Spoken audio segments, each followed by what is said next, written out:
It is The Conversation Starts Here on KFOR FM, 103.3, 1240 AM. Dr. Miller, welcome back in. Great to be back, always. We are very privileged to have a continuation of a conversation that we started last week. And if you missed it, you have another opportunity. Complete-hearing.com is the place to go. Yep. Podcast link on your website. There is. And you can listen to the conversation. Last week's extremely interesting conversation, one that we really just started. We did. For about 12 and a half minutes. And we're going to continue it today with Dr. Wang. She is from the University of Nebraska through an extensive resume prior to coming to the university, but started the Neuroimaging for Language, Literacy, and Learning Lab. We'll call it the NL3. Would that be appropriate, Yes, Dr. Wang? yes, All right. sure. And we resumed the conversation on hearing. And before the show even started, we had so many questions. I think we talked for 30 minutes before the show even started. Before we really get into it. And we were just listening with bated breath with what she was going to say next, so I just love that. So where should we pick it up? Again, we refer you to the podcast, complete-hearing.com, to set up where we go today. Yeah, I think we might go back to I think one of your questions, Dale, was if somebody's deaf, does a cochlear implant help them? I wondered about that. If someone...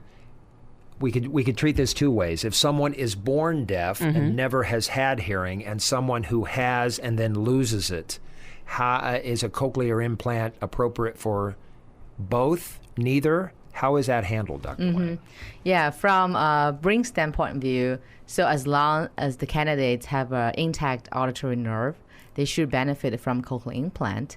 And then if someone born deaf, they actually never had auditory inputs, they might actually adapt the device faster because they haven't even had actually hearing experience. So what they hear from the device is not something new. It's just what they hear, right? So then they can definitely adapt faster. And then for those actually, they've been deaf maybe for over a long period of time, 10 years, 25 years, there's a lot of things happening in the brain at that point. So there's one thing could happen is the areas should be in charge of the auditory function got invaded by other sensory motor or visual or could be language functions. So that time could affect the way they adapt to the new device because the area in the brain got occupied. That's the one actually research hypothesis we have. I love what you said earlier about how when we talk about people who don't see. And so kind of to talk about that, because I really took away from people who don't see, what happens to the cortex that's responsible for that. Yeah. See, sometimes you will hear, people who actually can see, they hear better. They have better hearing. Why? Well, because is the cortex, which we call occipital cortex, which is in the back of the head, is in charge of the visual function. Because without the visual stimulation, they're not used. And then the brain is highly plastic. Since they are not used, the brain saying, well, then I can use that one for other functions. So from some previous research, they're showing people actually who cannot see, they're actually, when they hearing stuff, they have hearing stimulation, the auditory cortex is actually light up.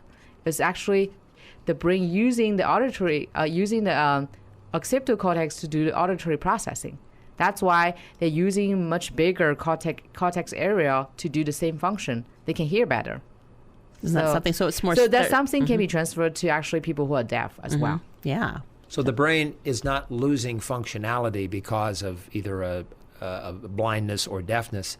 It's actually getting smarter.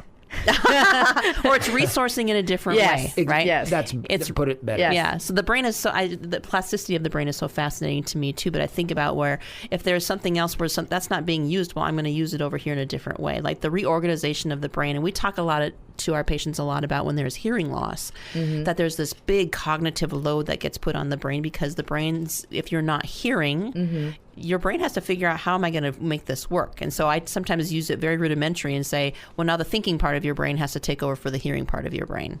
Yeah. And so what happens is then there's this processing that takes place where now it's not as easy to remember anymore, or it's not as easy to even process information as easily because you don't hear. There's a new research actually coming from neuroscience, even indicating they did a study is actually they studied patients who is Alzheimer, and then looking back to their history of hearing loss. So, and also the history of how often they wear their hearing aids. They even published, I think recently, is indicating if you left your hearing problem alone, just don't treat it, and then the slower then you have a higher chance, although it's just a research at this point, is higher chance and then high possibility to develop into dementia or Alzheimer. So a lot of times we're seeing a lot of advertisements, and I'm going to caution you out there that some people will be advertising hearing loss causes dementia. There is not a cause effect. Yes, there's not. We always say they're correlated, and so as the research is coming out, we're finding that when people have hearing loss, that there is a correlation to having more difficulty with cognitive decline, is what we find for sure. Yeah, because a lot of time people just don't want to wear hearing aids. I think what the study really did is they actually just studied the period of the duration of the hearing aids, and how early they started wearing hearing aids correlates, as you said, correlates with the onset of Alzheimer's and then dementia. Yeah, absolutely. I'm going to go back to something we were talking about off air, and I think that Dell had a really good point. We think we hear with our ears, and we don't hear with our ears. We said, this is just the delivery system to get it to your brain. And then Dell said, well, yeah, it's kind of like when you touch with your finger, you don't, the sensitivity, that perception is actually coming from your brain. So I to remind your listeners that definitely we hear with our brain ultimately. And so this kind of goes transitioning back into your lab, Dr. Wang, and what's happening in terms of what you're researching, what's happening. Because I think it's fascinating when we think about we want to make it so simplified and it's so complex, but it's complex in a great way, because when we do research to the brain and try to figure out truly what's happening, especially in your case where you're studying, like, what is the impact of somebody who's going to get a cochlear implant? Are they a good candidate? Or you have other research going on that talks about children who are deaf and the ability for them to read. I think it's just fascinating to try to figure out, like, okay, can be a huge indicator of success. And so I know we're in the early stages of getting this going, but tell us a little bit about I know as a researcher and a neuroscientist, you need subjects. I need people to come in so we can get this data collected, so we can figure out and give good information out to the public to say, this is really what we're finding in our research. So tell us maybe a little bit about what you're doing in your lab and what you're looking for. Yeah, so our lab currently looking for individuals who thinking about to get cochlear implant. So we want to actually get them in before the surgery, scan their brain and do behavior testing as well. Then we follow them longitudinally after the surgical procedure to see how their brain responds. How long is the time commitment for that? Do you have them come back? How often? We actually right now for 3 times. So first before surgery, and the other 2 is after surgery, 3 months follow up and 6 months follow up at this point. And then I have another study going on, is also that one is actually some individual already had a cochlear implant. However, we're interested in how their brain process speech sound, because there's a variation in those individuals who already have cochlear implant. They actually have different speech perception abilities. There's a big variation. So we cannot say anything can predict. However, we can find the neuromechanism, which is the foundation of how our brain can hear. So that's why this is another study, is individual who actually have cochlear implant. We're welcoming you to come to our lab and contact me. You can call us at 422720106, or you can email us at nl3wanglab@gmail.com as well. To get into study, you will get compensated for your time and for your visit. I was just going to say, is there a cost to this, or how does it work? No, there's no cost for you, actually. There's no cost for you, and then you get all the assessments for free and scan for free, and then we also give you $60 for per visit. If usually it takes up to less than 2 hours, we'll say. Control everything within 2 hours. You get $60. Wouldn't you like to know what your brain is doing on the inside for neuroplasticity? I just love the fact that my wife asks that all the time. What are you thinking? What are you thinking? We talked a little bit off air today too about how just the technology, what we talk about, and how the brain, where we're seeing this technology where you can be thinking something and eventually it's coming out as a speech signal without the mouth even moving. And I just think that is unbelievable. So when we think about so many things in terms of what the brain is capable of doing, but just the research you're doing is so valuable. And just figuring out, predicting, like, is there going to be somebody who's going to be more successful or less successful depending on what this looks like. Yeah. I think it's fascinating. Yeah, I think it will give us a better idea about the procedure actually itself too.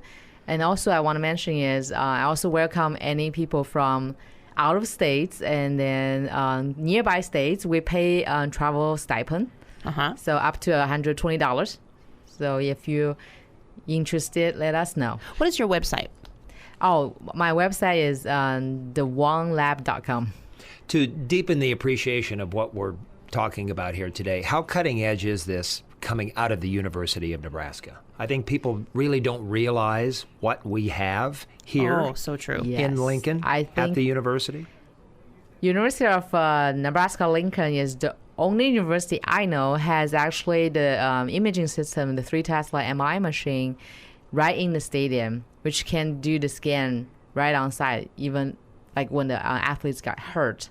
And also, we not only just have the MRI machine, we have the different imaging modality as well, like electrical cephalography, which is EEG system, detect the neuron electric activities, and also FNIRS. It's optical imaging methods to really look into brain function as well. That's kind of I would say state of art, and then bringing this research to Lincoln, even saying that the research in the nation is actually cutting edge, and not a lot of this type of research have been done in the United States. I think they have been done, some of them in United Kingdom, University of Nottingham, and then some university in Australia, but not actually in United States. Right here in Lincoln. Right here in Lincoln. Lincoln. Don't miss it. And now you know Dr. Wang, so. And this conversation is going on here in Lincoln, Nebraska. Join us every Saturday. Dr. Wang, thank you for staying for a couple of Thank you for having me. very interesting conversations. Dr. Miller, thank you for bringing in Dr. Wang. Absolutely.